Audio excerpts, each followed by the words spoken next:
Bago talagang bagong hepe ng Philippine National Police, mas nakilala muna si Police Major General Nicolas Torre III na mga taong malalapit sa kanya sa lugar na kanyang pinanggalingan.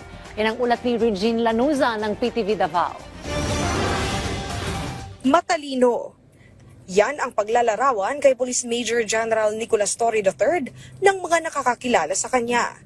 Dito sa isang subdivision sa Barangay Zone 2, Coronadal City, South Cotabato, nanirahan si General Torre noon.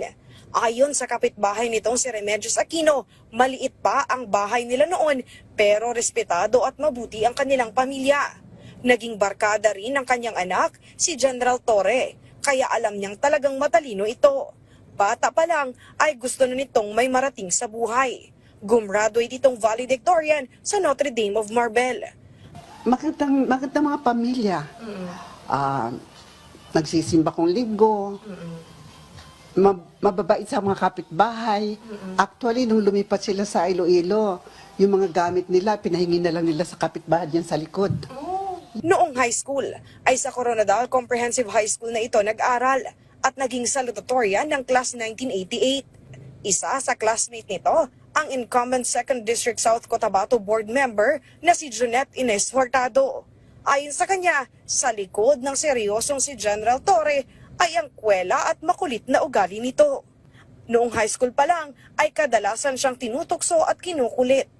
Pero si General Torre rin ang gumagawa ng kanyang math assignment.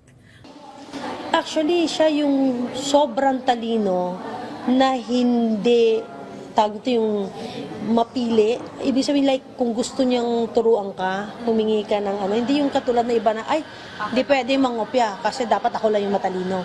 High school pa lang ay gusto na ni Torre na pumasok sa Philippine National Police Academy o PNPA. Pero dahil kailangan ng 72 academic credits, ay pumasok muna ito sa isang pribadong eskwelahan.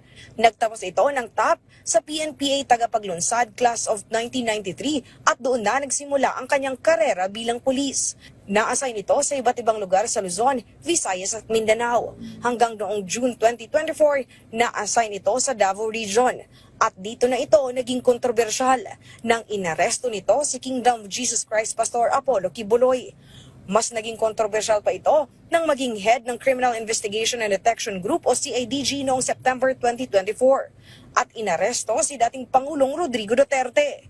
Sa kabila nito ay nagpatuloy pa rin ito sa serbisyo at ngayon nga ay inappoint ni Pangulong Ferdinand Marcos Jr. bilang bagong PNP chief. Kaya naman, naging proud at masaya ang kanyang mga kababayan sa South Cotabato. Congratulations to General Nicolas Torre. So we are proud nga taga-Barangay Zone 2 ang magiging next na Chief PNP. Kami mga taga-South Cotabato ay proud sa pagtatalaga ng isang kababayan namin, isang South Cotabateños na maglilid ng Philippine National Police. Inaasahan ang pag-upo nito bilang kapalit ni PNP Chief Police General Romel Francisco Marbil ngayong June 2. Regine Lanuza para sa Pambansang TV sa Bagong Pilipinas.